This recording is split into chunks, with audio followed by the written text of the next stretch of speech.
Hello and welcome to the University of Toronto Mississauga Student Housing and Residence Life Application Guide video series. Applying to residence contains two applications. The first one is the Residence Guarantee application, and second one is the UTM Undergrad Academic Year application. This video will focus on the UTM Undergrad Academic Year application. As a reminder, to maintain your residence guarantee, you needed to have 1. Completed the residence guarantee application by March 31st, 2. Accepted your University of Toronto offer by the indicated deadline, and 3. Completed the UTM Undergrad Academic Year application by the deadline indicated here. This video will guide you through 3 scenarios you may encounter. 1. Completing the UTM Undergrad application if you've already completed the Residence Guarantee application by the March 31st deadline. 2. Completing the UTM Undergrad application if you have missed the Residence Guarantee deadline but have accepted your U of T offer. 3. Completing the UTM Undergrad application if you have missed the Residence Guarantee deadline and have not accepted your UTM offer. To begin the residence application process, you will need to visit residence.utoronto.ca and log in to StarRes with your UTOR ID or Join ID and password. When you first log in to StarRes, it brings you to a landing page. If you have already completed the Residence Guarantee application and accepted your University of Toronto offer, you can click on My Applications. This will bring you to the application page, which tells you that there is a UTM Undergrad Academic Year application available for you to complete. When you open the application, you can see that you are on the right track because it says, "Congratulations and welcome to the UTM Undergraduate Residence application for first years." The first page is a landing page with more information on the application process and deadlines to keep note of. You can see the other steps that I have already mentioned are listed here. If you do have any questions or concerns, you can also contact our Residence Services Desk at resdesk.utm@utoronto.ca or at 905-828-5286. The next page is personal details. Most of this information is pulled in from your Acorn account, which is your student account with the university. You can proceed and scroll to make sure all that information is correct and update your cell phone number with the current information.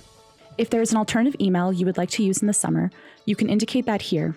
However, once your UTOR ID is activated, all residence emails will go through your U of T email. One important note is to check your U of T email account throughout the summer to ensure you have the most up-to-date information. You can also select your gender.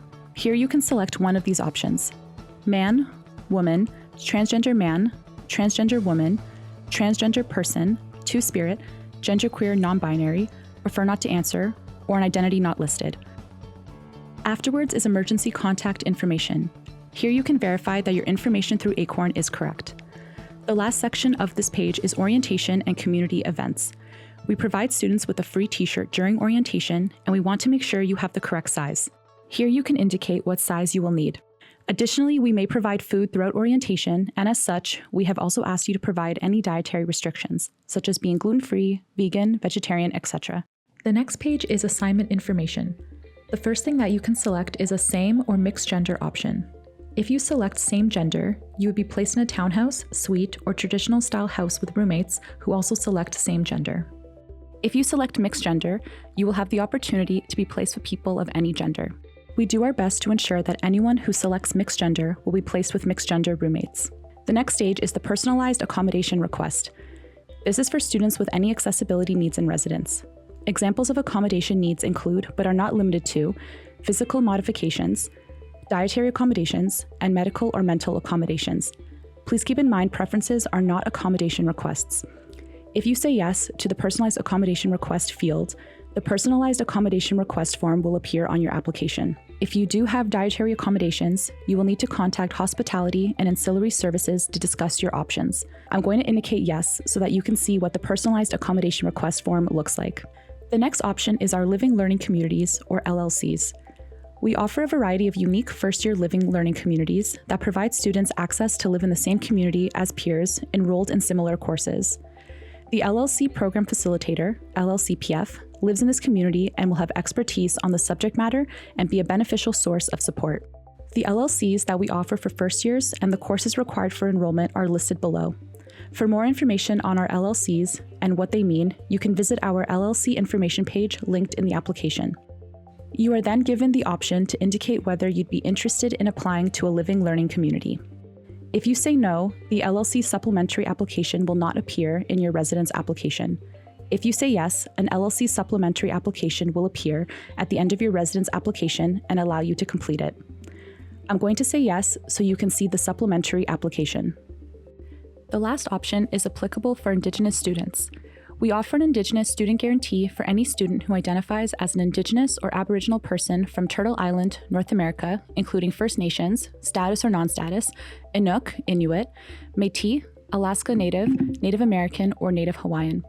Students must meet minimum application and eligibility requirements. We have provided 4 options for students to respond to this question. Additionally, you will be required to complete a supplementary self-identification form by the deadline. This form will be emailed to students after they have completed their residence application. As I said yes to the personalized accommodation request, you can see that the personalized accommodation request form has now appeared in my application. Once again, the personalized accommodation request form is for students who have an accessibility need in residence that you would like us to accommodate. We do want you to know that private bathrooms are not available, and we also provide examples of a barrier-free unit and some physical modifications that you can request for your unit. To add a request, you just click Add a Request, and then select between the various requests you can ask Student Housing and Residence Life to accommodate. I am going to select that I require access to a kitchen. You then click OK. To add another request, you then click Add a Request, and you can add more options to what you've already added. If you have decided that you do not want to add another option, you can click Cancel. You can also delete the option you previously added. Once you have made your correct request, you can proceed down to the next part of the application, which asks you to provide a description of why you required the personalized accommodation request. At this time, we do not ask for further medical information. However, there are specific requests that require documentation, and they are indicated by these 4 stars. If you indicate one of those options, a Student Housing and Residence Life representative may be in contact with you to ensure you are registered with accessibility services and to make sure that we can best meet your needs. I'm going to fill out that I have a need for a kitchen due to a severe allergy. The next option is building and room type preferences. Here you can indicate if you are comfortable living with a service animal and have the opportunity to rank between the 6 different styles of housing that we have at the University of Toronto, Mississauga. In regard to the first question, we will consider your preference in housing style, however, it is not guaranteed. Additionally, selecting yes does not mean you will be placed with a service animal. When you are ranking your room type preferences, if you have forgotten what those 6 options are, we have indicated them in the application with blueprints, pictures, and videos. You do have to rank all 6 options. Once you've selected your first preference, to add the next one, you just click Add Preference, and the next one will appear. As you can see, I have ranked my preferences with number 1 being my first choice and number 6 being my last choice. You can also change your choices as needed. This means you can delete and re-add it to a different number later. Once you've ordered all your preferences, then scroll to the bottom and click Save and Continue. The next step in the application is a meal plan. All first-year students living in residence are required to have a meal plan. First-year undergraduate students can select from the plus and full meal plan options only. Here is a chart of all the different meal plan options that you can choose, where the total cost listed here will be the amount that will be charged to your Acorn account. You can see a small breakdown of what each meal plan will look like. Please keep in mind that there is an additional $100 for a CIPE charge that's included in your total meal plan cost. If you have questions about what meal plan is best for you, we recommend that you contact the meal plan office at mealplan.utm@utoronto.ca or by phone at 905-569-4795. You can select your meal plan through the drop-down menu here. Below is more information about meal plans on campus, and as a reminder, if you have further questions about them, please contact Hospitality and Ancillary Services as listed in this application. This is the Building a Culture of Consent at the University of Toronto Consent, Communication, and Sexual Violence Prevention Education module. This is a module intended to teach students about consent and how to incorporate the concept of consent into building healthy boundaries, communication, and consent practices within relationships. The module addresses sexual violence, the landscape in which sexual violence occurs, and available on and off-campus support services for survivors of sexual violence. All students living in a University of Toronto residence must complete this module. You can complete it virtually and it should take about 1 hour. You are not required to complete the module before applying to residence or accepting your residence offer. You can return to this page and complete the module after you apply or accept your residence offer. The next stage in the application is the online contract. This is the occupancy agreement that students sign in order to live in residence. Below is a selection of important pieces of information that come from the contract. However, it is not the full occupancy agreement. The full occupancy agreement is available for download and is linked in the application. It is also on our website. I encourage you all to read the occupancy agreement in full before you sign. To sign the occupancy agreement, you need to include your U of T student number at the bottom of this page and hit Save and Continue. If you would like to print this page, you are more than welcome to do so at this point. The next stage is the $350 application fee.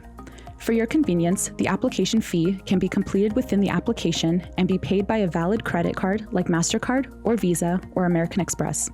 Please note that debit credit cards will not work. Now that we are at the card checkout, you can see that the application fee is $350. When you click Pay Now, it takes you to a page where you can indicate your credit card information and make a payment for $350. Here you can put the cardholder's name, your card number, and the expiry date of your credit card. You are then going to hit Pay. Once your $350 application fee has been paid, the next stage is the application submission page. Here you can see some important date and deadlines that are for the academic school year, including steps throughout the summer. Something important to note is that in June, first-year undergraduate student confirmations are sent via email. This page includes important dates and information about staying in residence over the winter break. More details about the winter break will be provided to you when you live in residence. Once you've had a chance to review all the important dates listed here, you can click Submit. Because I said I was interested in the LLC supplementary application has appeared in my residence application. There's a series of questions that you will need to fill out to be considered as part of the LLC. All questions are required, and questions are evaluated based on the quality of your answers. The first 3 questions ask you to rank your preferences of the LLCs you are interested in. We ask that you pick 3 different LLCs. As a reminder, the LLC supplementary application does not guarantee you a space in an LLC. You are simply indicating that you would like to be considered for a space. You will hear back in June about whether you have been admitted to an LLC. There is an additional acknowledgement statement section where you will select to understand the above statement, which says, if selected to live in an LLC, I acknowledge and agree to be registered in the required courses, if applicable, and be engaged in the LLC co-curricular programming. I also intend to accept my residence placement within the LLC. The next question asks for you to tell us how you heard about the Living Learning Community program. Once you have submitted your application, you come to the last page, which is just the application status page. Here you can see important details about your application. If you are done reviewing your application and you are ready to go, you can just click Log Out. We are now going through the process for those who missed the Residence Guarantee application deadline and have accepted their University of Toronto offer. If you did not complete the Residence Guarantee application by the deadline, then when you log into StarRes, you will click Apply to Residence and indicate whether you need family housing. Keep in mind that family housing is only for students who have a spouse, long-term partner, and/or dependent children living with you. Majority of incoming first years will say no. You are then brought to the Waitlist Mississauga application. The reason it says Waitlist is because you technically have missed a requirement for the guarantee. If you apply before the UTM undergrad application deadline, we will likely be able to get you a spot in residence. However, it will depend on availability, so please complete your application as soon as possible. When you enter the application, you will see the same steps as previously indicated in this presentation. You can proceed through these steps, pay the $350 application fee, and submit your application here. If you want assistance going through any of these steps, please scroll back to the timestamp referenced below. The last scenario we are now going to go through is the process for those who missed the Residence Guarantee application deadline, March 31st, and have not accepted their University of Toronto offer. If you did not complete the Residence Guarantee application by the deadline, then when you log into StarRes, you will click Apply to Residence and indicate whether you need family housing.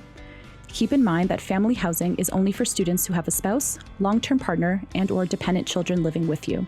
Majority of incoming first years will say no. You are then brought to the Waitlist Mississauga application. The reason it says Waitlist is because you technically have missed a requirement for the guarantee. You will need to accept your University of Toronto offer before you can fully apply. Spaces may still be available, so accept your U of T offer and complete this application before the deadline, and we will likely be able to get you a spot in residence. However, it will depend on availability. StarRes will now indicate for you that your application is available in My Applications. When you enter the application, you will see the same steps as previously indicated in this video. However, the $350 application fee will not be available. The reason for this is we do not want students paying an application fee to a residence to which they will not be attending. So once you accept your U of T offer, the application fee will appear in your application. If you want assistance going through any of these steps, please scroll back to the timestamp reference below. I have now gone through the 3 scenarios that you may encounter when applying to UTM residence. We hope this video was helpful in understanding the application process. Thank you for joining us. If you have any questions or concerns regarding your residence application or residence in general, please feel free to contact us via email at resdesk.utm@utoronto.ca, by phone at 905-828-5286, or through live chat on our website.